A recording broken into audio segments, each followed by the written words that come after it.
Hey everyone, welcome. So let me ask you something. What if your favorite game wasn't just a game? Today, we're diving into one of the biggest shifts happening in tech right now, the future of Web3 gaming. And look, this isn't just about, better graphics or faster load times. No. We're talking about a complete reimagining of what a virtual world can even be. I mean, just think about it for a second.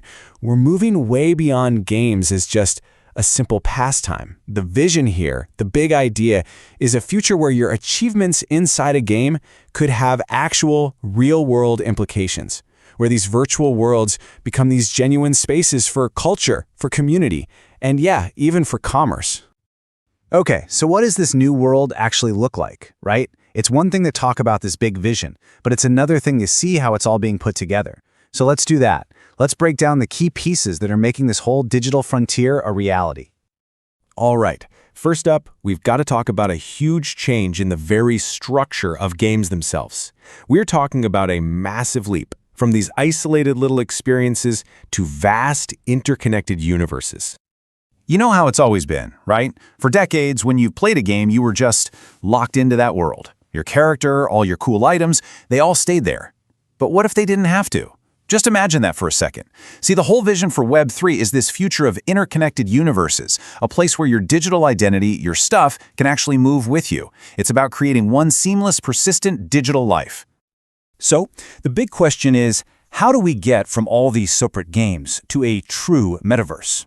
Well, it really comes down to a few core pieces of tech, these pillars that are literally being built as we speak. It boils down to three key ingredients, really. First up is interoperability. Think of it like the magic glue that lets you take your favorite sword or skin from one game and use it in a completely different one. Pretty cool, right? Second, you've got immersion.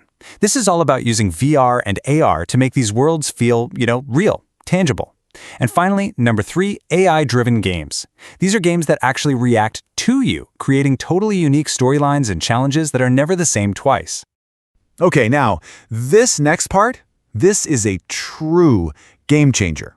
Seriously, it's not just about what you can do in these worlds anymore, but what you can actually, truly own.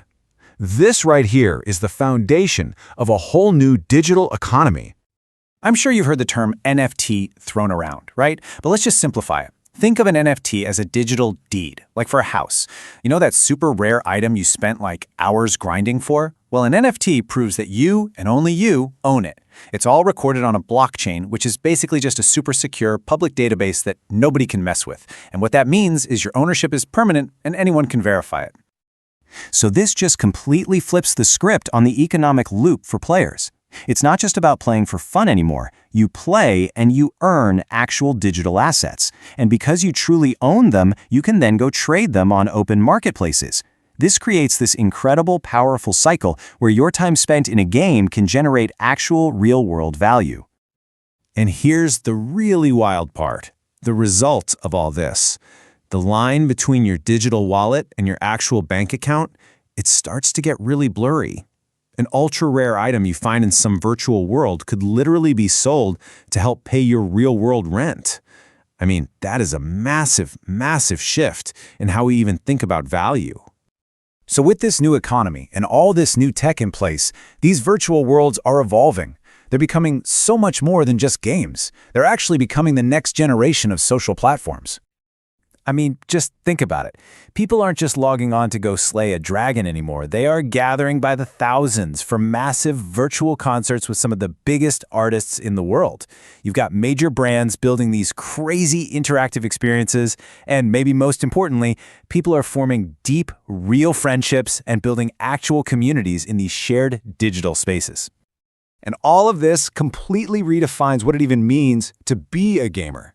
You're not just a passive consumer of content anymore. Not at all. You're an active participant. You can be a creator, designing new items. You can be a collector, curating valuable assets. You're a builder, really, laying the foundations of a whole new digital society. Okay, I know this all might sound kind of huge and abstract, but why should you care? Well, it's because this whole revolution is creating brand new opportunities for pretty much everyone. It just depends on how you want to get involved. So let's look at it. For gamers, the opportunity is super clear. Your passion, your hobby, can actually become a source of income because you truly own your stuff. For brands, this is a whole new frontier for engaging with customers. And for investors, well, it's kind of like getting in on the ground floor of a new internet, funding the next generation of games, the tech, and even the virtual real estate of tomorrow. And this really gets to the heart of it all. It captures the sheer scale of what's happening. The people who are involved right now, they're not just playing a new kind of game. Far from it. They're actually laying the groundwork for the economies, the cultures, and the creative landscapes of the future. And really, that's the final thought I want to leave you with today. In this new digital frontier, where you can be a player, a creator, an owner, and a builder, the real question is, what role will you choose? What will you build? Thanks for tuning in. Thanks for joining the series. Subscribe and stay tuned as Web3 Newswire drives the PR visibility and reach behind the next era of Web3 gaming.